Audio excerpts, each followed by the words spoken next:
We're going to go talk through this, and then we can eat them right away. It says the mean or the average value theorem for definite integrals. This is what they want to know. Is just the area, well, I'm sorry, let's just start with the area of this rectangle right here. Do you agree the area of a rectangle is always just base times height? Okay, on this rectangle, what would you call this base if this is B and this is A? Say it again. I'd say B minus A. Yeah, to get that actual length, right? Because B is referring to this entire red length. A is referring to this green length. So B minus A would leave me just with blue. So my base is just blue, B minus A. My height, okay, my height, you guys, is all about the height of this rectangle that Kate drew. I'm going to go ahead and put it in red. The height of this rectangle is where do our Cheerios hit the function. So right here is going to be the height of my rectangle. So, and do you agree it's just where it hits the function? So this is just the function f of x. So I'm going to say my height is f of x, the function. And we're almost ready to eat them. We're almost ready. How do we write area in terms of calculus? It's the integral. So I'm going to say the area is just integral of my function. Yeah. I'm going to say dx. Is that from A to B? Oh, yeah, exactly. From A to B. He's saying, oh, well, don't we want this area from A to B? You're so right. Boom.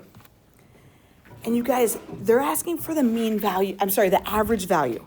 Average just means mean in math, right? And so this is what they want. They want to know what point of the function represents the average value of that function. So how would I get f of x by itself here? Divide by. Yes, sir. Divide by b minus a. You guys, so we've got the integral from a to b of f of x dx divided by b minus a is going to get me my average value equals AVG value, average value. But you're often going to see it written a little different way. If I've got like x over b minus a, is that the same as 1 over b minus a times x? Are these the same? Mm-hmm. Yeah, so often you're going to see this definition rewritten as 1 over b minus a times that integral. They're the same though. They're the exact same thing as taking the whole thing and dividing it. Same thing. And let's remind ourselves, how do you guys find average? If I gave you 5 tests, how do you find the average of your test scores? Use the mean. Say it again. Add up the score. Add them up. Do you guys remember what this integral symbol is? What letter it is extended? Yes, it's an S. So this integral sign is actually just a summation. So this is just an S that we've elongated. So this means adding up those areas of the rectangles really, but this is adding up my areas and then dividing by how many we had, right? We add up our test scores and we divide by how many test scores we had. That's where this average value comes from. We can do that. So now let's make a little prediction. If we've got this, and you don't have to color this in, but it says find the average value of this function x squared plus 1. I went ahead and graphed it for you from 0. This is 0, 1, 2, 3. They want to know the area under this curve, the average height of my function from 0 to 3. So we might, and what they're looking for, and I'm just going to totally sketch this, like when you push down that area, what kind of rectangle would I have? And I don't really kind of want to draw it because I want us to make predictions. Does anyone have any idea of what y value we would get if we smushed down this area from the right to fill in this gap? Anyone have a guess? 4? 4, 3-ish? 4? What do you say, Hen? 3.6. I dig it. Let's go find it out. You guys, in order to find that average value every single time, it's just 1 over that b minus a. This is dividing by our quantity. So 1 over, what do you think my b and my a are here? 0 and 3. So I'm going to say 3 minus 0 because it goes a to b. So I'm always going to do upper minus lower. We love upper minus lower. My integral is going to be from 0 to 3 as well. Of my function, x squared plus 1. We haven't had to find a definite integral in a while. So here we go. We got 1/3 of What is the integral of x squared? Nice. X cubed over 3 or 1/3 x cubed. So I'm going to say x cubed over 3 plus antiderivative x. I'm sorry. Antiderivative of 1 x. Okay, here's what we got to do though. Do you agree we need to analyze that from 0 to 3? My bounds are just of this quantity. So this is how I demonstrate that. You're like, all right, I'm going to do upper minus lower of just... What about C? Good call. When we've got bounds, buddy, we don't need a C. Okay. Okay. We have not... You guys, this pencil is just dead. Hold on. We haven't done this in a while. Let's plug in that upper bound. That 1/3 is chilling. 1/3 is chilling. Let's go plug in my upper bound. What's 3 cubed? Over 3? 9 plus... Oh, yeah, 12. Okay, 9 plus 3 is 12. I'm going to just do upper. Minus, when I plug in my lower, what are we going to get? Nothing. Bless you. Hey, Biscuit. Do you remember what you said the average value of this function was going to be? You guessed it right on. You said 4. I know you did. What's 1/3 of 12, guys? 4. And what that means, Bisky, is when we squish down that our area, when I squish it down to create a rectangle, boom, the height of this new rectangle that has the exact same area of that curve is going to be 4. And you got that. You guessed that nicely. We just won't always have a graph to be able to look at it. What happens if we don't have a graph, though, to make that nice little prediction like Bisky? We can do this. We know area is just base times height. We know how to find average value. It's just add things up. How do we add in calculus now? The integral of my function, and this function is 2 cosine of x. Could I rewrite that as 2 integral of cosine of x? I could. That constant can go out front.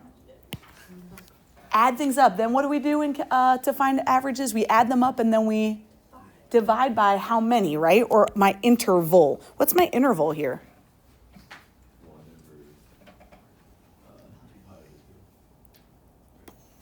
Close. Isn't this my A and my B?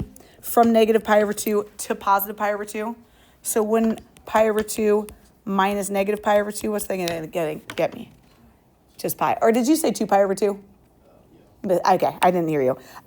Yeah, that's just going to get me pi. So, but you might be like, why is she writing it like this? I just want to remind you, add things up and divide by how many. That's our interval. Again, we might just be writing it as our pi over 2 minus negative pi over 2 out front because it's equivalent, times my 2 cosine of x. These are equivalent. I just think this helps people remind themselves, oh, add things up, divide by however many. That's how we find average. They want that average value. You already said, Mr. Harvey, that we'd have 1 over pi then, times the integral of 2 cosine of x dx. All right. Ms. Meister, you want to take our antiderivative for us? I'm just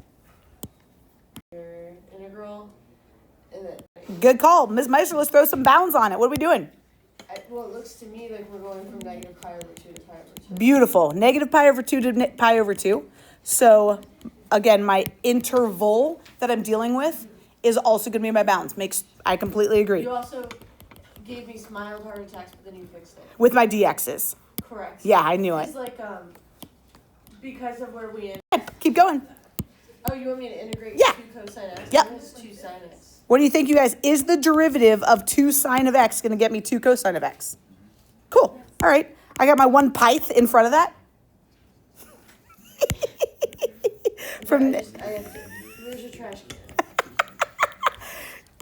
Unit circle. Unit circle. What do we got? Woo! Ooh! That's really nice of you. I know, right? Thanks. 2 sine of upper minus 2 sine of lower.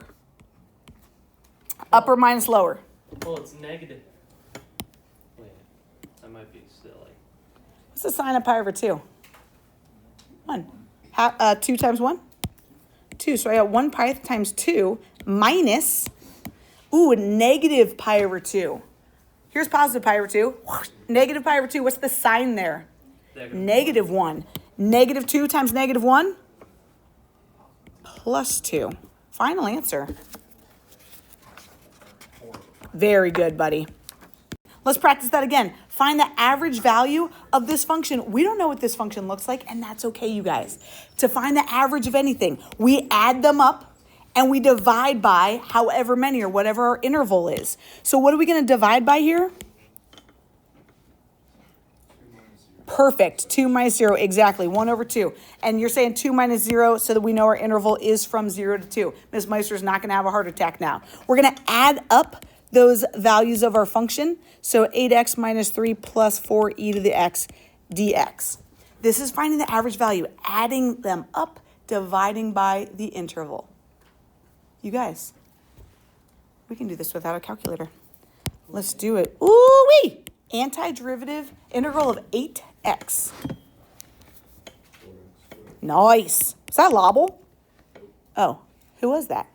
Wow, that really felt like that was Lobble. Minus integral of 3. Beautiful. Antiderivative or integral of 4e to the x. We love it. From, Multiply, like technically would you multiply that by 1 because it's like the x? well, the derivative of this is 4e to the x times the derivative of my upper, which was 1. I agree. But with taking the integral, don't forget, we don't want to just take the derivative, but you're right. The derivative of my inner was 1 here, which is why we don't have to worry about chain rule or anything. Yes. Exactly. The opposite. Good job, bud. Okay, I'm going to leave my half chilling. My half is out front. Let's go plug in upper minus lower. You guys, do we really have to simplify anything? We really don't. Meister hates that. And to that I say, you get to let them use their calculator on their entire course. And I don't. So we call that done. Ooh, Ms. Meister had a heart attack, as she should. What's our problem? What happens when I plug in my lower? You got it. I remember about 4e to the 0. Yes. Is that just 0? No. I totally just got caught, you guys. Minus my lower. I was like, boom, we got 0. We got 0 is 4e to the 0. 0. I have no idea. Yeah, you do. Cooper. Oh, E to the 0 is what, Coop? It's 1. Times 4? It's 4. 4. So you guys, could we leave our answer here? Yeah. Yeah. Because if Cooper, you're like, I have no idea what that is. Just leave it there then. Do I technically have to have my parentheses on this? Oh, yeah. I actually wouldn't, just because it's one term. It'd just be minus 4e to the 0. If there were... Would I need them? I wouldn't. Because the 1/2 is being multiplied by all of them. Right. I'm just saying this inner set. This one right here. I technically don't need. Yeah. 2016 AP test question. Here we go. Inside of a funnel, this funnel is 10 inches high.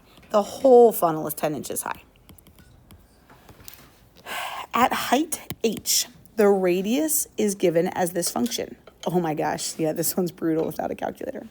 Between h, obviously, is going to go from a minimum of 0 to a height of 10. Find the average value of the radius. And you guys, only questions 1 and 2 are we allowed to have a calculator. So we don't get a calculator for this, but we are smart people. We can do this. Average value. Average value. What are we going to divide by? Yeah, 10 minus what? Or 0, right? A to B. 10 minus 0 is my range, my interval. So we're going to divide by 10. My bounds are 0 to 10. Of my function, 1/20th, 3 plus h squared dh. Whoa. We don't get a calculator. We got to take integrals. So before we've got to take this integral, could I pull my constant out front? I could. So if you're like, man, I don't really want to do this, could I say I got 1/10 times 1/20th? Even if you don't want to multiply those together, you guys, it doesn't matter. You don't have to. Miss Meister would want you to because she feels like we're being lazy. No, just when you... Love Ms. Meister, but you guys, we can leave this here the whole time. I don't care what 1/10 times 1/20th. Sure, we could say 1/200th, but you don't have to. Okay, here we go, people. We're going to say 1/10 times 1/20th because you might be scared, and that's okay. Antiderivative 3 with respect to h. 3h, 3h plus h to the h to the cube over 3. Perfect. From 0 to 10.